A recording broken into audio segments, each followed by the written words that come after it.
আমার প্রিয় ছাত্রছাত্রীরা, আজকে আমি তোমাদের ক্লাস 7-এর হাইলাইটস বইটির পেজ নাম্বার 68 তার সি কোশ্চেনটি যেটি আছে অর্থাৎ শূন্যস্থান পূরণ করতে বলেছে সেটি আমি তোমাদের সলভ করে দিচ্ছি। তোমরা মন দিয়ে শুনে নোট ডাউন করে নাও। লেখা আছে, use the simple present tense of the verbs given in the bracket. ব্র্যাকেটের যে ভার্বটির সিম্পল প্রেজেন্ট ফর্ম দিয়ে শূন্যস্থান পূর্ণ করো। আচ্ছা, এখানে ব্র্যাকেটে টিচ, ডু, বি এগুলো আছে, এগুলো যে প্রেজেন্ট ফর্ম সেটা তোমরা বসাবে। প্রেজেন্ট থাকলে প্রেজেন্টই বসিয়ে দেবে, কিন্তু সাবজেক্ট ওয়াইজ তোমাকে ভার্বটাকে লিখতে হবে। A teacher teaches the students, teach লিখে TEACHES করে দেবে, কারণ এ টিচার মানে একটি টিচার, তিনি হলেন থার্ড পারসন সিঙ্গুলার নাম্বার, সেজন্য ভার্ব টিচের সাথে এস বা ইএস যুক্ত হয়েছে। The maid does the dishes, they are very happy, the mango tastes, S করে দেবে, টেস্ট লিখে একটা এস দিয়ে দেবে। Sweet, the mango tastes sweet.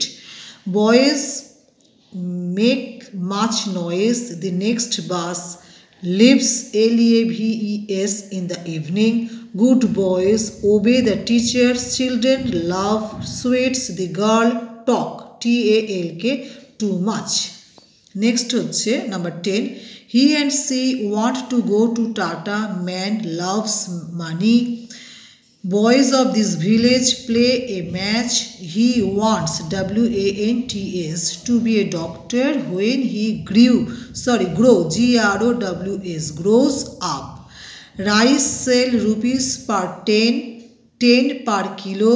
Rice sell rupees 10 per kilo. Number 15 হচ্ছে Hero and his sister go to school. Indians are not lazy people. Thank you for watching this video. যদি ভিডিওটি তোমাদের উপকারে লাগে তাহলে প্লিজ প্লিজ প্লিজ সাবস্ক্রাইব করো, like করো, comments করো, শেয়ার করো। তোমাদের একটি লাইক কিন্তু আমার এই চ্যানেলটিকে বা আমার ভিডিও বানানোর ব্যাপারটিকে আরও উৎসাহিত করে তুলছে।